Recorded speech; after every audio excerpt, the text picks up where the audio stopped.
Hello everyone, welcome to परीक्षा academy. My self Lokendra Singh. और आज जो है हम 14 जुलाई को जो एग्ज़ाम हुआ था उसकी व्याख्या करने वाले हैं। 14 जुलाई को हमने टेस्ट पेपर लिया था एग्ज़ाम पैटर्न के ऊपर, तो उसकी जो है हम व्याख्या यहाँ पे शुरू करने वाले हैं। तो प्रश्न नंबर 1 से लेके 20 तक इस वीडियो के अंदर आपको मिलेंगे। उसके बाद में आने वाले 4 वीडियोस, इसके बाद में 4 वीडियोस और आएंगे, उनके अंदर आपको बाकी के जितने भी प्रश्न रहते हैं उन सभी की व्याख्या देखने को मिलेगी। तो आई होप आप सभी का एग्जाम जो है काफी ज्यादा अच्छा रहा होगा। तो परीक्षा एकेडमी आपके लिए लेके आया है बहुत ही कम दामों पर टेस्ट सीरीज का एक प्रोग्राम, जिसके अंदर आपको वीकली टेस्ट मिलेगा, मंथली टेस्ट मिलेगा और उसी के साथ साथ में एक एग्जाम पैटर्न टेस्ट भी देखने को मिलता है। तो यहाँ पे जो एग्जाम पैटर्न टेस्ट है वो आपका जो एग्जाम फियर है उसको खत्म करने की कोशिश करता है, जिससे कि आप जो एग्जाम में जाने के बाद में डर जाते हैं, जिसकी वजह से काफी सारे क्वेश्चन जो है वो गलत कर देते हैं। काफी सारे स्टूडेंट्स को यही डर होता है कि एग्जाम कैसे देंगे, तो वो वाला एग्जाम जो है उसी सेम पैटर्न पे हम यहाँ पे एक प्रोग्राम लेके आए हैं, जिससे आपको काफी ज्यादा हेल्प मिलेगी। तो चलिए एक बार वीडियो को शुरू करते हैं, उसके बाद में हम जो है इसके बारे में और ज्यादा जानेंगे। तो परीक्षा एकेडमी में आप सभी का स्वागत है, बहुत बहुत स्वागत है। चलिए फर्स्ट हम यहाँ पे क्वेश्चंस देखें। तो क्वेश्चन नंबर 1 आ गया हमारे पास में। तो क्वेश्चन नंबर 1 जो है यहाँ पे संविधान के बारे में क्वेश्चन पूछा हुआ है कि हमारे पास में जो कुछ अधिकार होते हैं या फिर हमें कुछ स्वतंत्रताएं जो मिली हुई होती है उनके ऊपर क्वेश्चन है। तो अनुच्छेद 19 के बारे में यहाँ पे क्वेश्चन पूछा हुआ है। तो यहाँ पे सीधा सीधा टाइम वेस्ट नहीं करते हुए सीधा हम यहाँ पे आ जाते हैं सॉल्यूशन के ऊपर। तो सॉल्यूशन पे आके हम देखें तो ऑप्शन जो है हमारा डी यहाँ पे सही हो जाएगा। ऑप्शन डी यहाँ पे सही हो जाता है। इसके अंदर क्या बताया गया है, अनुच्छेद 19 से लेके 22 जो है हमारे पास में, उनके अंतर्गत जो है हमारे अधिकार बताए गए हैं। संविधान के अंदर हमारे जो अधिकार है, हमारे जो मौलिक अधिकार हैं वो यहाँ पे बताए गए हैं। यहाँ पे अनुच्छेद 19 जो है उसके अंदर 6 जो हमारे पास में है स्वतंत्रताएं बताई गई है कि हमको इन इन चीजों के अंदर हम स्वतंत्र हैं, हम अपने हिसाब से यहाँ पे कोई भी चीज प्रैक्टिस कर सकते हैं। यहाँ पे क्या क्या है, तो अनुच्छेद 19(1) की अगर मैं बात करूं तो यहाँ पे है अभिव्यक्ति एवं अभिव्यक्ति की स्वतंत्रता है। मतलब क्या है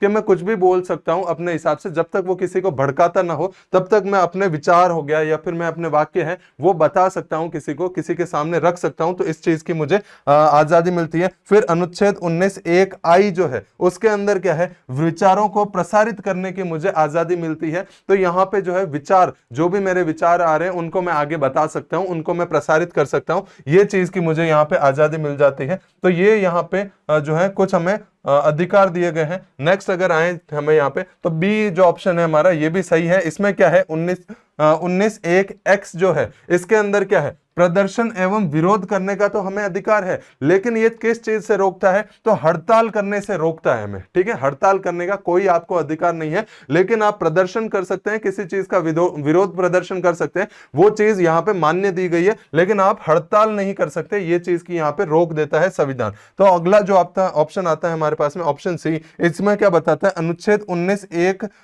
जो VI है इसके अंदर क्या बताया गया है कि यहाँ पे हम बंद और या जो भी राजनीतिक दल है, कोई राजनीतिक दल है या फिर कोई संगठन है, वो अगर बंद का आह्वान करता है कि यहाँ पे आज जो है वो हम बंद करते हैं, तो ये चीज का यहाँ पे अधिकार नहीं है। संविधान जो है इसको रोकता है कि बंद आप घोषित नहीं कर सकते। ये चीज यहाँ पे कानून के खिलाफ आ जाती है या फिर हम बोल सकते हैं संविधान के खिलाफ आ जाती है। अगला हमारा पॉइंट आ गया ऑप्शन डी। तो ये जो है ये गलत है, यही हमारा ऑप्शन है कि यहाँ पे गलत चीज हमको निकालनी थी। तो यहाँ पे ऑप्शन डी जो है वो गलत है। यहाँ पे क्या है, सिविल अधिकार संरक्षण अधिनियम 1976 जो है उसके अंतर्गत जो है अस्पृश्यता जो है उसको पूरी तरीके से प्रतिबंध किया जाता है कि किसी भी तरीके से आप छुआछूत को फैला नहीं सकते, छुआछूत जो है इस चीज का प्रचार नहीं कर सकते आप किसी भी तरीके से। इसे दंडनीय अपराध भी माना गया है। तो ये भी बहुत ज्यादा इंपॉर्टेंट चीज है, बहुत ज्यादा याद रखने लायक चीज है कि छुआछूत हो गया या फिर अस्पृश्यता है, किसी भी तरह की यहाँ पे अलाउड नहीं है। आप भले कोई सामाजिक स्थल हो, वहां पे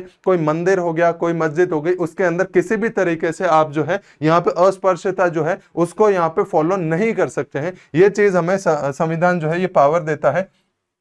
चलिए आइए चलते हैं क्वेश्चन नंबर 2 पे। तो 2 नंबर क्वेश्चन हमारा क्या बोल रहा है, फिर से संविधान के बारे में ही क्वेश्चन है। तो यहाँ पे बताया गया है कि ये जो निष्पक्ष चरित्र जो है, यहाँ पे जो कुछ चीजें हैं ये किस चीज के अंदर अपन को मिलती है, पंथ निरपेक्ष जो है वो शब्द किसके अंदर मिलता है। तो यहाँ पे जो है क्वेश्चन नंबर थोड़ा सा गलत हो गया था, इसकी वजह से आपको बोनस दिया जाता है इस क्वेश्चन के अंदर।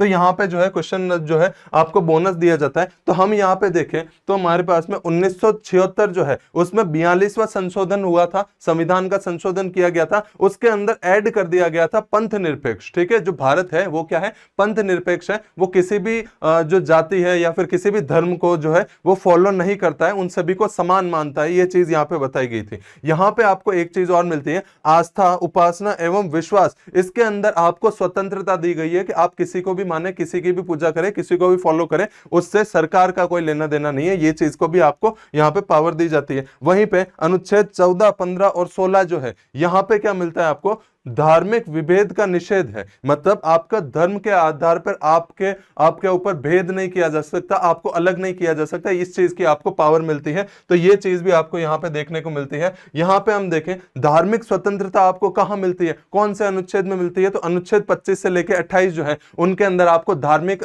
जो स्वतंत्रता है वो देखने को मिलती है। वहीं पे शैक्षिक एवं सांस्कृतिक अधिकार जो है वो आपको अनुच्छेद 29 से लेकर 30 के अंदर मिलते हैं। इन्हीं दोनों के अंदर यहाँ आपको शैक्षिक एवं सांस्कृतिक जो अधिकार है वो देखने को मिलते हैं। फिर कथन 3 जो है वो भी हमारे पास में सही हो जाता है। कैसे सही हो जाएगा, अनुच्छेद जो 44 है इसमें क्या बताया गया है कि हमारे पास में समान नागरिक संहिता है। हमारे पास में अनुच्छेद जो 44 है वो क्या बताता है हमको कि समान नागरिक संहिता है वो हमें मिलती है यहाँ पे देखने को, कि यहाँ पे सभी लोग जो हैं भले वो किसी भी धर्म का हो, किसी भी जाति का हो, उस सभी को समान माना जाएगा। ये चीज यहाँ पे फॉलो की जाती है। ठीक है, अनुच्छेद 51A जो है वो क्या बताता है, अब हमें जो मूल कर्तव्य है वहां पे हमारे मूल कर्तव्यों में से एक कर्तव्य यहाँ पे आ जाता है, समसरता एवं समान भ्रातृत्व की भावना हम रखेंगे। मतलब सभी को समान मानेंगे। ये हमारे लिए है कि जितने भी यहाँ पे इंसान भारत में रहते हैं, जितने भी नागरिक यहाँ रहते हैं, उन सभी के लिए सेम हो जाता है कि यहाँ पे जो है सबको हमको समान मानना है और वहीं पे भाईचारे के साथ में रहना है। ये चीज यहाँ पे देखने को मिल जाती है। तो अगला आ जाते हैं प्रश्न नंबर 3 के ऊपर। तो प्रश्न नंबर 3 क्या बोलता है कि यहाँ पे फिर से संविधान के ऊपर ही एक सवाल आया है। इसके ऊपर पूछा गया है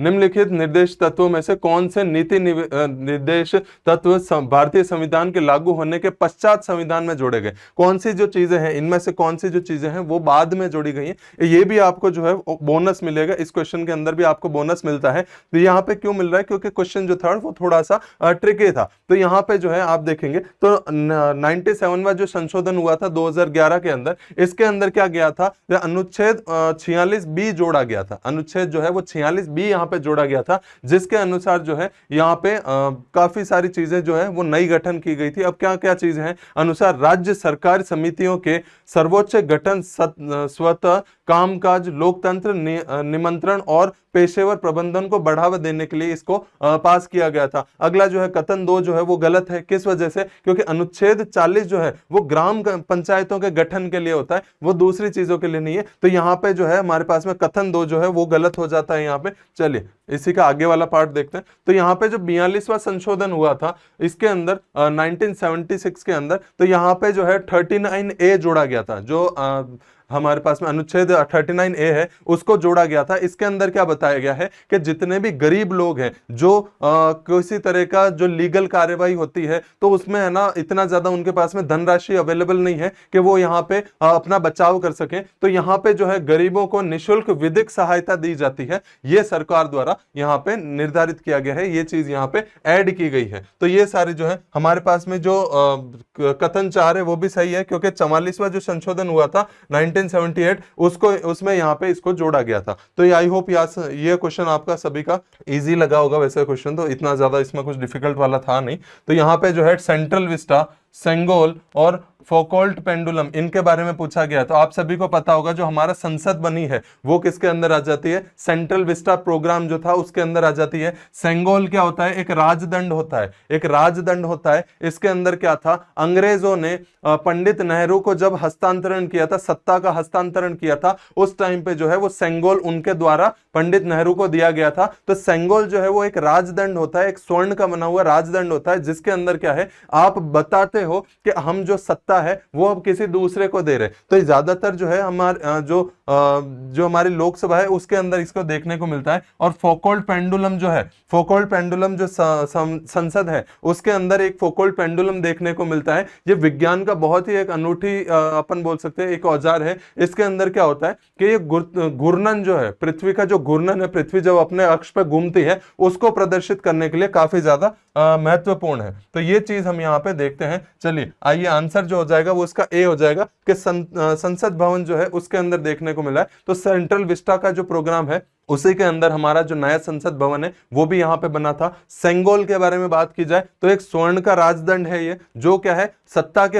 हस्तांतरण को यहाँ पे शो करता है। ये चीज हमने यहाँ पे देखी है कि जिस दिन हमारा भारत देश आजाद हुआ था उस टाइम पे अंग्रेजों ने पंडित जवाहरलाल नेहरू को ये चीज दिया था, ये चीज सिग्निफाई करने के लिए कि हम जो है आज से सत्ता जो है वो भारतीयों के हाथ में ही दे रहे हैं। तो सेंगोल जो है वो काफी ज्यादा इंपॉर्टेंट हो जाता है। और ये संसद भवन में आज के टाइम पे लोकसभा के कक्ष में स्पीकर के जो पोडियम है उसके पास में रखा हुआ है। ये चीज आपको याद रखनी है। तो फोकोल्ट पेंडुलम है, ये चीज क्या होती है, ये बहुत ही ज्यादा एक संसद भवन में लगाया हुआ एक क्षेत्र के अंदर एक पेंडुलम लगाया हुआ है। इसमें क्या होता है, पृथ्वी के घूर्णन को प्रदर्शित करने के लिए एक बहुत ही ज्यादा विज्ञान की बहुत ज्यादा एक अच्छी चीज या फिर वैज्ञानिक कला को प्रदर्शित करने के लिए इसको यहाँ पे लगाया गया है। क्वेश्चन नंबर यहाँ पे 5 पे आ जाते हैं। क्वेश्चन नंबर 5 जो है वो लैम डक सेशन के बारे में पूछता है या फिर लुंज पुंज सत्र के बारे में यहाँ पे पूछता है। ठीक है, तो ये चीज हमको याद रखनी है कि लुंज पुंज सत्र क्या होता है कि जिस टाइम पे हमारे संसद का आखिरी सत्र जो होता है उसको बोला जाता है लेम। तो इसके बारे में अगर ज्यादा देखा जाए तो जो हमारे पास में लेम डक सत्र है इसके बारे में देखते हैं। तो क्वेश्चन नंबर हमारा सीधा आंसर जो होता है वो हो जाता है बी। यहाँ पे क्या है, लेम डक सत्र किसको बोला जाएगा कि जो हमारी जो मौजूदा लोकसभा है इसके निर्वाचित होने के बाद में जो सबसे आखिरी सत्र होता है, जो अंतिम सत्र होता है, उसी को यहाँ पे लेम डक सत्र बोला जाता है। और ऐसे सांसद जो दोबारा चुनकर नहीं आते उन सभी को लेम डक कहा जाता है। ठीक है, इसी वजह से उसको लेम डक सत्र बोला गया। फिर यहाँ पे क्वेश्चन नंबर 6 है, यहाँ पे जो है कथन एवं कारण दिया गया है। इसके अंदर आपको बताना है कि सही कौन सा है, ये चीज आपको बतानी थी। राष्ट्रपति और कार्यपालिका के बारे में यहाँ पे क्वेश्चन दिया गया है। सीधा आंसर पे आते हैं तो आंसर ऑप्शन हो जाएगा इसका ए ऑप्शन इसका सही हो जाएगा। तो यहाँ पे आप देखेंगे तो अनुच्छेद 53 जो है इसके अंदर क्या बताया गया, संघ के कार्यकारी शक्ति राष्ट्रपति में निहित होती है। मतलब जो हमारे पास में फाइनल ऑर्डर जो जारी करते हैं वो किसके पास में पावर होती है, वो राष्ट्रपति के पास में पावर होती है। वहीं पे अनुच्छेद 79 जो है ये क्या बताया जाता है, यहाँ पे संघ के लिए एक संसद होगी। जितना भी हमारा संघ है उसके लिए एक संसद होती है जिसमें 3 पिलर होते हैं, 3 मेन चीजें होती है। एक तो राष्ट्रपति होते हैं, फिर लोकसभा होती है और राज्यसभा होती है। तो जो राष्ट्रपति है वो भी क्या है, संसद का ही हिस्सा है, संसद का तीसरा हिस्सा है। तो यहाँ पे राष्ट्रपति और यहाँ पे लोकसभा और दूसरा क्या है, राज्यसभा, ये यहाँ पे देखने को मिलती है। ये यहाँ पे तीनों जो है वो संसद का ही हिस्सा है। चलिए आगे चलते हैं। तो यहाँ पे हम देखें राष्ट्रपति जो है संसद के अंग के रूप में किस तरह से काम करते हैं। तो हमारे पास में कुछ आर्टिकल्स आ जाते हैं। आर्टिकल कौन कौन से, अनुच्छेद 85(1) जो है वो क्या बोलता है कि सदन को बुलाने की शक्ति किसके पास में है, राष्ट्रपति के पास में। फिर हमारे पास में अनुच्छेद 85(2) जो है इसमें क्या है, सदन को स्थगित कर देना। ये चीज भी यहाँ पे पावर किसके पास में दी गई है, राष्ट्रपति को दी गई है। यहाँ पे अनुच्छेद दिया हुआ है अनुच्छेद 85(2) ख जो है इसके अंदर बताता है लोकसभा को भंग कर देने की क्षमता जो है या शक्ति जो है वो किसके पास है, राष्ट्रपति के पास ही है। तो ये चीज भी बहुत ज्यादा इंपॉर्टेंट हो जाती है। वहीं पे अनुच्छेद 87 जो है इसके अंदर क्या है, राष्ट्रपति का अभिभाषण, जो हमारी संसद है उसके अंदर आके अभिभाषण देते हैं या फिर राष्ट्रपति द्वारा कोई चुना गया व्यक्ति है वो वहां पे आके अभिभाषण देता है। तो वो कहां पे आता है, 87 के अंदर। वहीं पे अनुच्छेद 239 जो है वो केंद्र शासित प्रदेशों के लिए विशेष नियम बनाने की शक्ति भी जो राष्ट्रपति है उनको देता है। जो केंद्र शासित प्रदेश होते हैं उनके लिए पावर देता है। अनुच्छेद 111 जो है इसके अंदर क्या है, विधायकों की स्वीकृति देने की राष्ट्रपति की शक्ति होती है। जो विधायक होते हैं जो पास होके आते हैं लोकसभा राज्यसभा से, उसके बाद में उनको स्वीकृति देने का जो काम है वो भी यहाँ पे राष्ट्रपति करते हैं। उसके बाद में क्वेश्चन नंबर 7 आ जाता है, केंद्रीय मंत्री परिषद के बारे में कुछ स्टेटमेंट्स दिए हुए हैं, कौन सा कथन गलत है ये चीज बतानी है। तो यहाँ पे जो है ऑप्शन सी जो है वो यहाँ पे गलत हो जाएगा, ऑप्शन सी यहाँ पे गलत हो जाएगा। तो यहाँ पे अनुच्छेद 75 जो है उसके अनुसार मंत्रियों के संवेलन एवं बंद सदस्य द्वारा निर्धारित किए जाते हैं। यहाँ पे क्या होता है कि वहीं पे जो संसद के अंदर ही जो लोग होते हैं ना, वही अपने अंदर से मंत्रियों को चुनते हैं। दूसरा क्या है, विकल्प ए, बी और डी जो है ये सही है। ये कैसे सही है, क्योंकि 91वां संविधान संशोधन अधिनियम जो हुआ था 2003 के अंदर, इसके अंदर ये प्रावधान किया गया था कि जो मंत्री परिषद है उसकी जो कुल संख्या है वो 15% से ज्यादा नहीं होनी चाहिए। जितनी भी हमारे पास में टोटल सीट्स हैं उनसे 15% से ज्यादा यहाँ पे हमारे पास में मंत्री नहीं होने चाहिए।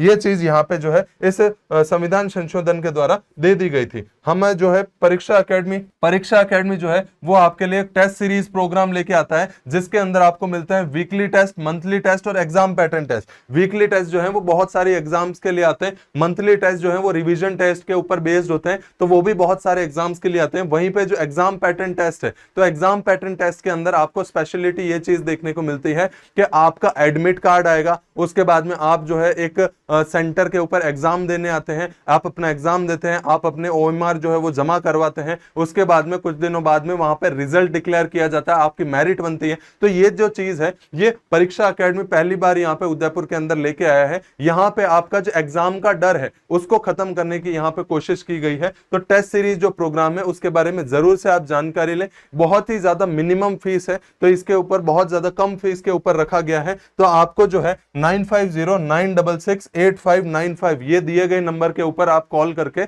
ज्यादा जानकारी ले सकते हैं। बाकी MM सारण पब्लिक स्कूल जो है वहां पे आप विजिट करके ऑफलाइन भी जाके आप वहां पे मिल सकते हैं, वहां पे अपना पूरा जो प्रोग्राम है उसके बारे में जानकारी ले सकते हैं। तो आप जरूर से परीक्षा एकेडमी को ज्वाइन कीजिए, यहाँ पे विजिट कीजिए, जिससे आपको ज्यादा से ज्यादा जानकारी जो है वो यहाँ पे मिल सके। चलिए इसको आगे कंटिन्यू करते हैं। क्वेश्चन नंबर 8 है, देश के नागरिक बिना संसद सदस्य बने कितने समय तक प्रधानमंत्री बन सकते हैं? ये चीज यहाँ पे बताई गई है, तो ऑप्शन हो जाएगा इसका सी, 6 महीने तक। यहाँ पे क्या है, अधिकतम जो है वो 6 महीने तक की एक पावर होती है कि यहाँ पे किसी भी व्यक्ति को प्रधानमंत्री अगर बनाना है या फिर कोई दूसरा मंत्री भी बनाना है तो उसको 6 महीने तक बनाया जा सकता है। उसके बाद में या तो उसको फिर से चुन के जो हमारा सदन है उसका कोई ना कोई सदस्य बनना पड़ेगा, या फिर उसको अपने जो पद है, जो मंत्री पद उसने लिया है, उससे इस्तीफा देना पड़ेगा। तो यहाँ पे 6 महीने से ज्यादा तक के टाइम तक वो रह नहीं सकता है। ये चीज प्रधानमंत्री के ऊपर भी लागू होती है, तो ये चीज आपको याद रखनी है। क्वेश्चन नंबर 9 के ऊपर आ जाते हैं। यहाँ पे सर्वोच्च न्यायालय के बारे में जो न्यायाधीश होते हैं उनके बारे में यहाँ पे कुछ कथन दिए गए हैं, इनके बारे में आपको बताना है कि कौन सा सही है। तो ऑप्शन हो जाएगा इसका डी, ऑप्शन जो है वो डी हो जाएगा। इसको और डिटेल में देखते हैं। यहाँ पे सभी कथन जो है वो सही हैं। कैसे? 2019 में जो है पहले कितने यहाँ पे टोटल हमारे पास में न्यायाधीश होते थे? 31 में 3 तो हमारे पास में जो है न्यायाधीश होते थे, वहीं पे एक जो है वो मुख्य न्यायाधीश होते थे। तो पहले 2019 से पहले तक हमारे पास में 30 हुआ करते थे, लेकिन उसके बाद में यहाँ पे 34 कर दिया गया। इसके जो नंबर है उसको बढ़ा दिया गया, 34 कर दिया गया, जिसके अंदर 33 जो है वो तो न्यायाधीश होते हैं, एक जो है वो मुख्य न्यायाधीश होते हैं। तो ऐसे करके 3 जो है वो बाद में बढ़ा दिए गए थे। तो यहाँ पे सर्वोच्च न्यायालय जो है, यहाँ पे न्यायाधीशों का जो वेतन और भत्ते एवं पेंशन संचित निधि पर भरित होता है। मतलब आपको हर बार संसद के अंदर वोट करने की जरूरत नहीं है, इनका जो पेमेंट होता है वो सीधा सीधा दे दिया जाता है संचित निधि के से। ठीक है, तो यहाँ पे न्यायमूर्ति जो चंद्रचूड़ है वो 50वें मुख्य न्यायाधीश बने हैं। भारत में जो मुख्य न्यायाधीश है सुप्रीम कोर्ट के, वो यहाँ पे 50वें बने हैं। कौन? न्यायमूर्ति चंद्रचूड़। अगला हम आते हैं क्वेश्चन नंबर 10 के ऊपर। इसी के ऊपर भी न्यायालय के ऊपर ही क्वेश्चन है, न्यायाधीशों के बारे में यहाँ पे क्वेश्चन पूछा गया। यहाँ पे कुछ स्टेटमेंट्स दे रखी हैं, तो यहाँ पे जो ऑप्शन है सी, यहाँ पे 65 नहीं आके यहाँ पे 62 वर्ष ही है। ठीक है, तो ये चीज यहाँ पे गलत हो जाएगा। अगला हम यहाँ पे सीधा आंसर देखते हैं कि हमारे पास में जो है ऑप्शन यहाँ पे सी गलत हो जाता है। ए जो है वो स्टेटमेंट सही है। यहाँ पे जो अनुच्छेद 219 है इसके अंदर क्या है, यहाँ पे न्यायाधीश पद सभाजन के पूर्व राज्यपाल या उसके द्वारा नियुक्त किसी अन्य व्यक्ति के सामने जो है वो अपना शपथ ग्रहण करता है। मतलब या तो हमारे पास में कौन होना चाहिए, राज्यपाल होना चाहिए, या फिर वो किसी पर्सन को नियुक्त करता है तो वो ही यहाँ पे जो है वो शपथ दिला सकता है। ऑप्शन बी जो है वो भी सही है। यहाँ पे किस तरह से सही है वो चीज देखते हैं। सी जो है वो यहाँ पे गलत हो जाता है। क्यों? क्योंकि यहाँ पे दिया गया है 65 वर्ष की आयु तक यहाँ पे नहीं होगा। यहाँ पे जो है 15वां जो संविधान संशोधन हुआ था, कब हुआ था? 1963 के अंदर। इसमें जो सेवानिवृत्ति की जो आयु है उसको 60 से बढ़ाकर 62 कर दिया गया है, और 62 के बाद में अभी तक इसको चेंज नहीं किया गया है। इसी वजह से जो है वो 60 से 62 ही हमारे पास में लास्ट है, 65 नहीं है वो। तो इसी वजह से ऑप्शन सी जो है वो गलत हो जाता है। अगर इस क्वेश्चन पेपर की आपको पीडीएफ चाहिए तो दिए गए नंबर के ऊपर आप कॉल कर सकते हैं, वहां पे आपको क्वेश्चन पेपर भी मिल जाएगा, उसी के साथ साथ में आंसर की का भी आपको पीडीएफ मिल जाएगा। चलिए विकल्प डी को अगर देखें, विकल्प डी यहाँ पे देखें तो न्यायाधीश जांच अधिनियम 1968 के हिसाब से महाभियोग जो है वो प्रक्रिया के नियम यहाँ पे बताए गए हैं, इसके अंदर यहाँ पे बताए गए हैं। तो यहाँ पे महाभियोग से तो जो न्यायाधीश है वो भी बचे हुए नहीं है, तो ये चीज यहाँ पे हमने देखते हैं। चलिए आगे चलते हैं। क्वेश्चन नंबर 11, क्वेश्चन नंबर 11 के अंदर मौर्य साम्राज्य, जो हिस्ट्री का क्वेश्चन है, मौर्य साम्राज्य या फिर मौर्य राजवंश की स्थापना किसने की थी? तो यहाँ पे हमारे पास में ऑप्शन क्या आ जाएगा? चंद्रगुप्त। ठीक है, ऑप्शन जो है हमारे पास में हो जाएगा चंद्रगुप्त। यहाँ पे ऑप्शन बी हो जाएगा चंद्रगुप्त। चंद्रगुप्त मौर्य जो है इन्होंने स्थापना की थी किस टाइम पे? 322 ईसा पूर्व में। यहाँ पे चाणक्य की हेल्प से या फिर कौटिल्य की मदद से, चाणक्य और कौटिल्य एक ही पर्सन है, यहाँ पे इनके बाद में मंत्री भी रहे थे ये, इन्होंने नंद राजवंश को खत्म किया और यहाँ पे मौर्य राजवंश जो है वो शुरू हो गया था। इसके बाद में हम देखते हैं कि यहाँ पे जो चंद्रगुप्त मौर्य है, चंद्रगुप्त मौर्य जो है इनके बेटे हुए बिंदुसार, और बिंदुसार के ही यहाँ पे बेटे होते हैं अशोक। ठीक है, अशोक जो है वो यहाँ पे इनके बेटे हैं। तो चंद्रगुप्त मौर्य, उसके बाद में बिंदुसार, बिंदुसार के बाद में अशोक, सम्राट अशोक जो है वो यहाँ पे आ जाते हैं। क्वेश्चन नंबर यहाँ पे 12 देखें तो इसके अंदर है कौन सा कथन इनके अंदर से सही है? तो हमें फिर से हिस्ट्री का एक क्वेश्चन है जिसके अंदर यहाँ पे बताया गया है कि कौन सा यहाँ पे ऑप्शन जो है वो सही है, तो ये चीज हमें बतानी है। चलिए अगले क्वेश्चन पे चलते हैं सीधा सीधा। तो यहाँ पे जो है ऑप्शन डी जो है वो सही हो जाता है। फर्स्ट ऑप्शन हमारे पास में सही है। क्या बोल रहा है वो? तो यहाँ पे गुर्जरा, मास्की और नेटूर जो है उसी के अंदर अशोक का नाम जो है वो अशोक का नाम इस्तेमाल किया गया था। इसके अलावा दूसरे किसी भी तरह के हमारे पास में जो अभिलेख हैं उनके अंदर किसी में भी अशोक का सीधा सीधा नाम नहीं लिया जाता है। उसको क्या बोला जाता है? देवानाम प्रिया बोला जाता है। आप सभी को पता होगा देवानाम प्रिया जो है वो अशोक का ही एक दूसरा नाम था। तो हर जितने भी अभिलेख हमारे पास में उन सभी के अंदर देवानाम प्रिया उसको बोला जाता है। अशोक जो नाम है वो सिर्फ गुर्जरा, मास्की और नेटूर जो हमारे पास में अभिलेख है इन्हीं के अंदर यहाँ पे देखा गया है। और यहाँ पे देवानाम प्रिया का मतलब क्या है? देवताओं का प्यारा, देवताओं का प्यारा यहाँ पे इसका नाम यहाँ पे बोला जाता है। चलिए आगे देखें तो यहाँ पे ऑप्शन बी जो है इसके अंदर क्या है? भेरी घोष की जगह घोष है, ये घोष की जगह यहाँ पे धम्म घोष की जो है शुरुआत की गई थी। ये चीज यहाँ पे ध्यान रखने वाली है। ऑप्शन सी क्या है? यहाँ पे जो मौर्य वंश था उसका जो अंतिम शासक था वो कौन था? बृहदत्त। बृहदत्त जो था वो अंतिम शासक था। बाद में पुष्यमित्र शुंग जो कि सेनापति थे किसके? बृहदत्त के, उन्हीं ने उनकी हत्या कर दी और 185 ईसा पूर्व के अंदर यहाँ पे जो है शुंग जो है राजवंश यहाँ से शुरू हो जाता है। तो ये चीज आपको याद रखनी। हिस्ट्री का बहुत ही ज्यादा देखो इजी क्वेश्चन था ये।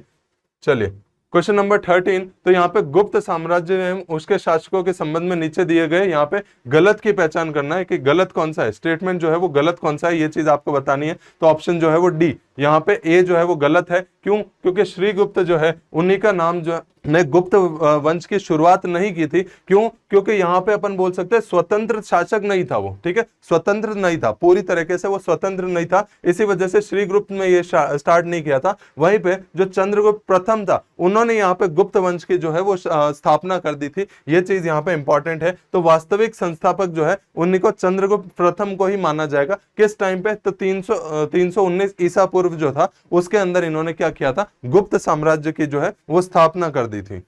चलिए आगे चले।